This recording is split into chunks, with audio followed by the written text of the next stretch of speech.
What is nothing? It's a question that has puzzled philosophers and scientists for centuries. We imagine a perfect vacuum, a space devoid of all matter, all energy, all fields, a place of absolute stillness. But in the strange, counterintuitive world of quantum physics, nothing is anything but empty. In fact, it is a seething, churning ocean of activity, a place where particles can and do appear from nothing. To understand this, we have to throw out our classical notion of a vacuum. Instead, we must think of empty space as a quantum field. This field isn't static, it's constantly fluctuating, a direct consequence of one of the most fundamental laws of the universe, Heisenberg's Uncertainty Principle. The Uncertainty Principle tells us that we can't know everything with perfect precision. Specifically, there's a fundamental limit to how accurately we can know a particle's position and momentum at the same time. But there's another, equally mind-bending formulation of this principle. The more precisely we know the energy of a system, the less precisely we can know how long that energy lasts. This works in reverse too. For a very, very short period of time, the energy of a system can fluctuate wildly. Enter Albert Einstein's famous equation, E equals mc squared. It tells us that energy and mass are two sides of the same coin. A particle's mass is just a concentrated form of energy. When you combine this with the Heisenberg Uncertainty Principle, you get a remarkable result. A short-lived energy fluctuation, or borrowing of energy from the vacuum, can be cashed in to create particles. But there's a catch. The law of conservation of energy must still hold. So a single particle can't just pop into existence. It has to appear in a pair with its evil twin, its antiparticle.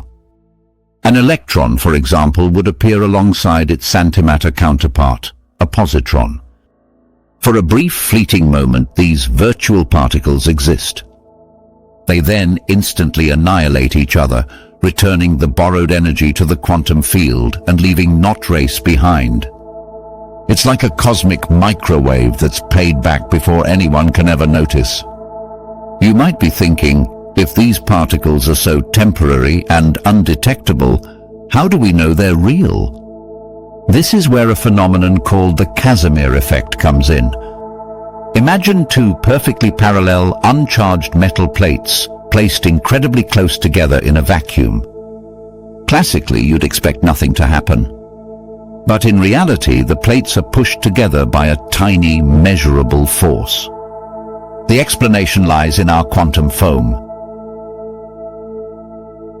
The space outside the plates is a cacophony of virtual particles and waves of every possible wavelength. But the space between the plates is restricted.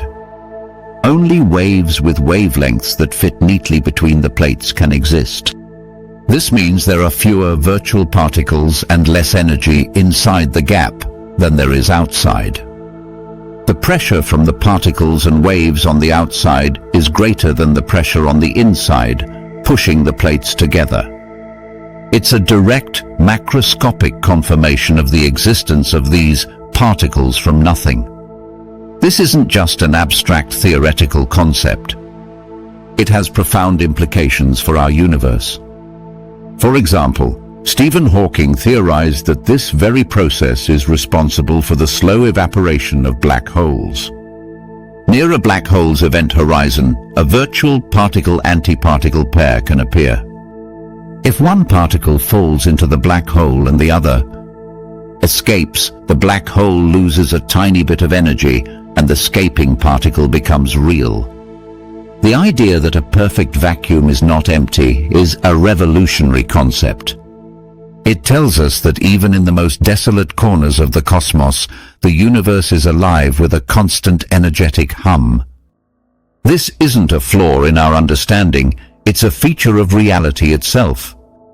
A feature that shows us nothing is a bustling, vibrant place where the very fabric of existence is born, dies, and is reborn again in a continuous quantum dance.